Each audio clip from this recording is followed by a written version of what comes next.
Group 1 నియామకాలపై Telangana high court తాత్కాలిక break వేసింది. విచారణ పూర్తయ్యే వరకు గ్రూప్ 1 నియామక పత్రాలు ఇవ్వొద్దని ఆదేశించింది. ఎన్నికైన అభ్యర్థుల సర్టిఫికేట్ వెరిఫికేషన్ కొనసాగించొచ్చని తెలంగాణ హైకోర్టు సూచించింది.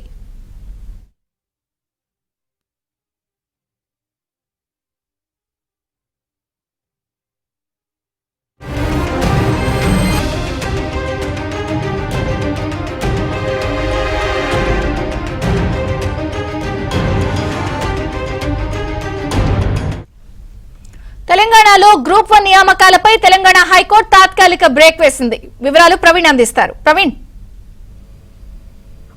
గ్రూప్ 1 నియామకాలపై ఇప్పటికే దాఖలైనటువంటి తెలంగాణ హైకోర్టు సుదీర్ఘ వాదనలు కొనసాగితే తెలంగాణ హైకోర్టు కీలక ఆదేశాలు చేసింది.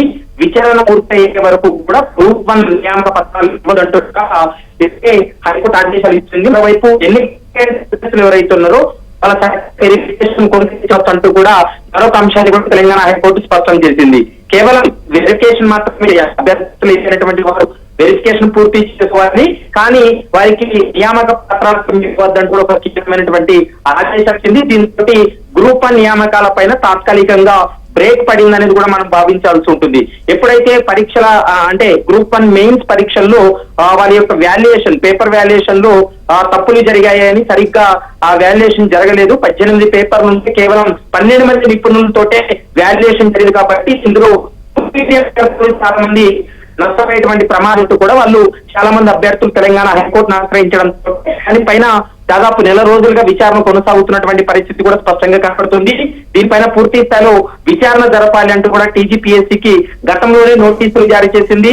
ఆ టీజీపీఎస్సీ కూడా ఇప్పటికే కౌంటర్ కూడా దాఖలు చేసింది. కౌంటర్ దాఖలు చేసిన పైన ఈ రోజు విచారణ జరిగింది. ఆ కౌంటర్ పైన వాదనలు కొనసాగాయి. ఆ వాదనలు విన్న తర్వాత కోర్టు అయితే మాత్రం కీలకమైనటువంటి ఆదేశాలు ఇవ్వడం జరిగింది. విచారణ పూర్తయ్యే వరకు గ్రూప్ 1 నియామక పత్రాలు ఇవ్వద్దు, ఎన్నికైనటువంటి అభ్యర్థుల యొక్క సర్టిఫికేట్ వెరిఫికేషన్ మాత్రమే కొనసాగించవచ్చు అంటూ కూడా స్పష్టం చేసినటువంటి పరిస్థితి. ప్రస్తుతం అయితే మాత్రం గ్రూప్ 1 నియామకాలకైతే మాత్రం తాత్కాలికంగా బ్రేక్ పడిందనేది కూడా మనం భావించాల్సి ఉంటుంది. విజయ్ చంద్రిక.